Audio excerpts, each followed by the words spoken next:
Welcome to End Communism. I want to share something deeply personal with you today. It's a story about my mom, a joyful, loving woman with a beautiful voice who was the heart of our family.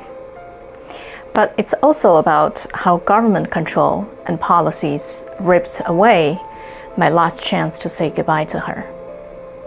Living here in the US now, as a citizen, I can speak up. And I believe it's time to shed light on the realities of totalitarian rule, especially when it hits so close to home. On a regular workday, January 15th, I got a message from my dad asking if I wanted to talk to my mom. I felt that familiar rush of worry. Was she okay? He told me she just had emergency heart surgery and was recovering. I took a deep breath and told him to let her rest. Little did I know that our time was running out.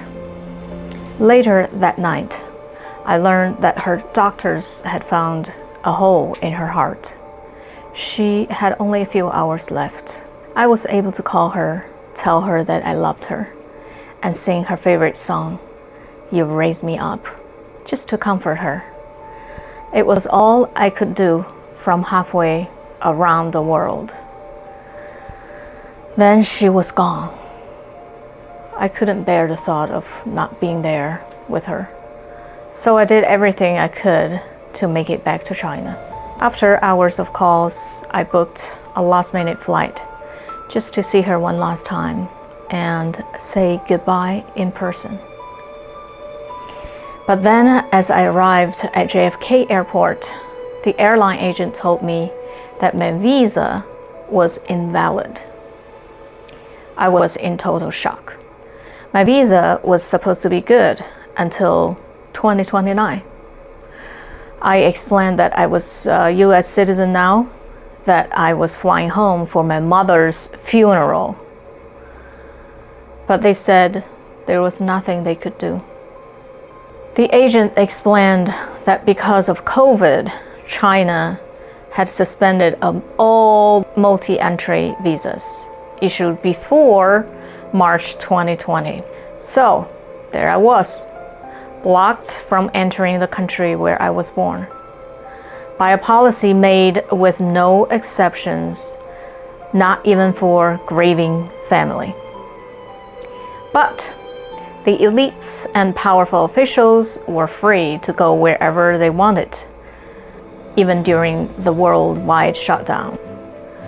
My last chance to see my mom was gone, erased by a faceless, unyielding system. This is the reality of totalitarian rule. The government decides who can come and go, even in our most personal, painful moments. My mother's death, a deeply personal loss, was worsened by a rigid government rule that refused to acknowledge any humanity. I couldn't be there for her because of a government policy written without compassion, without flexibility. Now that I live in the US as a citizen, I realize how much freedom means and how it felt to have it stripped away by the country where I was born. I will always carry your laughter, your music, and your spirit with me. Your memory lives on, and no government policies can take any of that from us. Unfortunately, my story isn't unique. Dictatorship affects millions of people, separating families and enforcing rules with no regards for our lives. Now, as a US citizen, I can speak up. I can speak up about what this really means, and I plan to. In my next video, I'll dive deeper into how Communist Party and its totalitarian rules impact families just like mine, and what that means for those of us who are finally free to talk about it. So, for more stories, subscribe, turn on the notifications.